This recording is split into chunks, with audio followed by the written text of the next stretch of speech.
Hi, ഇന്ന് ഞാൻ dragon ചിക്കൻ്റെ റെസിപ്പി ആയിട്ടാണ് വന്നത്. നമുക്ക് റെസ്റ്റോറൻറ്റ് കിട്ടുന്ന അതേ ടേസ്റ്റിൽ എങ്ങനെ ഉണ്ടാക്കിയെടുക്കാമെന്ന് നോക്കാം.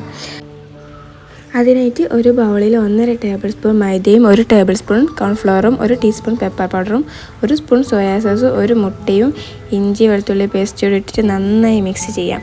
അതിലേക്ക് നമ്മൾ നീളത്തിൽ ഇങ്ങനെ കട്ട് ചെയ്ത് ചിക്കൻ ഇട്ടിട്ട് നല്ല മിക്സ് ചെയ്തിട്ട് വെക്കുക. ഇത് ഒരു അരമണിക്കൂർ റെസ്റ്റ് ചെയ്യാൻ വെക്കണേ. എന്നിട്ട് നല്ല ചൂടെണ്ണയിലിട്ടിട്ട് ഇത് ഫ്രൈ ചെയ്തെടുക്കുക. ഇനി വേറൊരു പാനിലേക്ക് ചിക്കൻ പൊരിച്ച എണ്ണയിൽ നിന്ന് കുറച്ചെടുത്ത് വെച്ച ശേഷം ചെറുതായിട്ട് കട്ട് ചെയ്ത വെളുത്തുള്ളിയും വറ്റൽമുളകും പച്ചമുളകും ഒന്ന് സോട്ട് ചെയ്യുക. അതിനുശേഷം നീളത്തിലരിഞ്ഞ ക്യാപ്സിക്കവും ക്യാരറ്റും കൂടി കട്ട് ചെയ്ത് സോട്ട് ചെയ്തെടുക്കുക.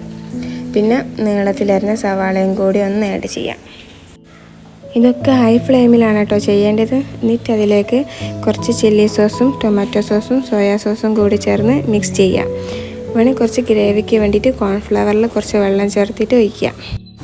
ഇനി ഉപ്പ് ആവശ്യമുണ്ടോ എന്ന് നോക്കിയിട്ട് കുറച്ച് ഉപ്പും കൂടെ ആഡ് ചെയ്തിട്ട് നേരത്തെ ഫ്രൈ ചെയ്ത് വെച്ച ചിക്കൻ ഇതിലേക്ക് ഇട്ടിട്ട് എല്ലാം കൂടെ നന്നായിട്ട് മിക്സ് ചെയ്യാം.